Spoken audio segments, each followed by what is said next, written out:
ഷോൺ ജോർജ് ഈ വിഷയത്തിൽ വളരെ ശക്തമായി രംഗത്തിറങ്ങിയ ആളാണ് ഷോൺ ജോർജ്. ഷോൺ ജോർജ് ഇപ്പോൾ ശശിധരൻ കർത്തയുടെ മൊഴിയായി തന്നെ പുറത്തു വരുന്ന വിവരമാണ്. ഒരു സേവനവും എക്സാലോജിക് നൽകിയിട്ടില്ല. ഇത് പണം കൈമാറാൻ വേണ്ടി മാത്രം തട്ടിക്കൂട്ടിയ ഒരു കരാർ.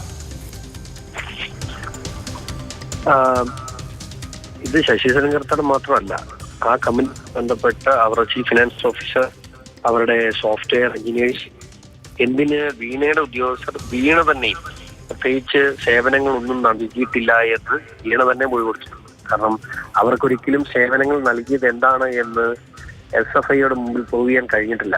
അതുകൊണ്ട് തന്നെ ഞാൻ നേരത്തെ പോലെ പറയുന്ന പോലെ തന്നെ ഇവിടെ കമ്മ്യൂണിസ്റ്റ് പാർട്ടിക്ക് മാത്രമേ ഇത് കൈക്കൂലിയായിരുന്നു എന്ന് മനസ്സിലാക്കാൻ അല്ലെങ്കിൽ മനസ്സിലാക്കാത്തുള്ളൂ. ബാക്കി എല്ലാവർക്കും അടിയാകാരം കഴിയുന്ന എല്ലാവർക്കും മനസ്സിലായ ഒരു കാര്യമാണ്.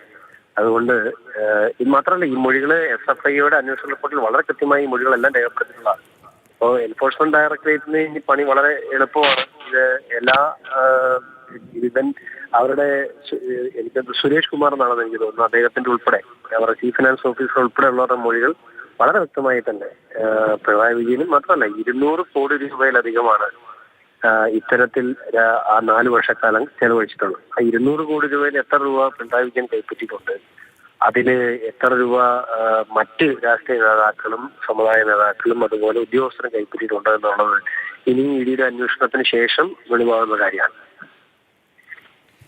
ഈ ശശിധരൻ കർത്തയുടെ മൊഴിയുടെ വിവരങ്ങൾ കൂടി പുറത്തു വരുന്നുണ്ട്. ഇപ്പൊ നമുക്കറിയാം ED ഒരു പരിശോധനയ്ക്കായി എത്തുമ്പോഴുണ്ടായ അക്രമങ്ങൾ എന്തായിരുന്നു, എന്തു വലിയ അക്രമത്തിലേക്ക് കലാശിച്ചു, ഇതൊക്കെ കണ്ടാണ്. പിന്നീട് പ്രവർത്തകർ തന്നെ ഇതിൽ നിന്ന് സ്വയമേവ പിൻവാങ്ങേണ്ട അവസ്ഥയിലേക്ക് കാര്യങ്ങൾ പോയി. ഈ അകത്ത് കിടക്കുന്നവരുടെയൊക്കെ അനുഭവങ്ങൾ അതാണ്. ഇനി ഏതെങ്കിലും തരത്തിൽ ഏതെങ്കിലും ഒരു കമ്മ്യൂണിസ്റ്റ് പാർട്ടിയുടെ പ്രവർത്തകൻ ഇതിനെ പ്രതിരോധിക്കാൻ ഇറങ്ങുമെന്ന് ഞാൻ കരുതില്ല. കാരണം ഇപ്പൊ അറസ്റ്റ് ചെയ്യപ്പെട്ടിട്ടുള്ള 24 പേര് ജയിലിൽ കിടക്കാൻ തുടങ്ങിയിട്ട് 61 ദിവസമായി. ഈ 61 ദിവസത്തിൽ തന്റെ പാർട്ടിക്ക് വേണ്ടിയല്ല, മകൾക്ക് വേണ്ടി ജയിലിൽ കിടക്കുന്ന 24 പേരെ ജയിലിലെത്തി സന്ദർശിക്കാൻ പോലും പിണറായി വിജയൻ തയ്യാറായില്ല എന്നാണ് എന്റെ അറിവ്.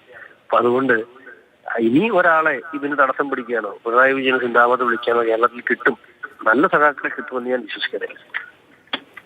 അല്ലെ, ഇത് ഈ ഭരണത്തിലുള്ള സമയത്തും അതിനുശേഷവും ഒക്കെ ഇങ്ങനെ ന്യായീകരിച്ച് അല്ലെങ്കിൽ ഇതെല്ലാം കെട്ടിച്ചമച്ചതാണ് മനഃപൂർവ്വം. ഇതിലും വലിയ വെല്ലുവിളികൾ നേരിട്ടാണ്, പ്രതിസന്ധികൾ അതിജീവിച്ചാണ് എന്ന് നമ്മൾ പോസ്റ്ററുകളൊക്കെ കണ്ടാണല്ലോ. പക്ഷേ ഇത് ഉണ്ടാക്കപ്പെട്ട പ്രതിസന്ധിയാണ്, അവർക്ക് പണം നേടാനുള്ള വഴികളായിരുന്നു ഇതെന്നൊക്കെ ആളുകൾക്ക് ഇപ്പൊ ഈ മൊഴികളെല്ലാം സത്യമാണെങ്കിൽ അങ്ങനെ ബോധ്യപ്പെടുകയാണ് ആളുകളുടെ മുമ്പിലേക്ക്.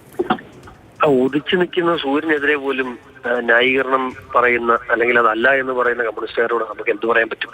ഇപ്പോൾ ശനിയാഴ്ച രാവിലെ 9 മണിയല്ല എന്ന് പറയാൻ അവർ പറഞ്ഞ് സ്ഥാപിക്കാൻ അവർക്കുള്ളൂ.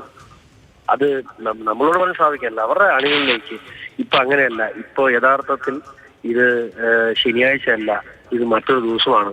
ഇത് ആഗോളവൽക്കരണത്തിന്റെ ഭാഗമായി ക്യാപിറ്റലിസ്റ്റ് ശക്തികൾ പ്രചരിപ്പിക്കുന്ന ഒരു വിപത്താണ് ഇത്. യഥാർത്ഥത്തിൽ ഇന്ന് സാറ്റർഡേ അല്ല എന്ന് പറയാൻ പോലും ഒരു മടിയില്ലാത്ത കമ്മ്യൂണിസ്റ്റുകാരോട് നമ്മളെന്ന് പറയാന്. അപ്പൊ അതുകൊണ്ട് അതിനെക്കുറിച്ചൊന്നും ആലോചിക്കേണ്ട, അവർ ഇനിയും ന്യായീകരിച്ചുകൊണ്ടേയിരിക്കും. പക്ഷേ ഇത് എത്ര ന്യായീകരിച്ചാലും കുരുക്കുകൾ മുറുകിക്കൊണ്ടിരിക്കുന്നു.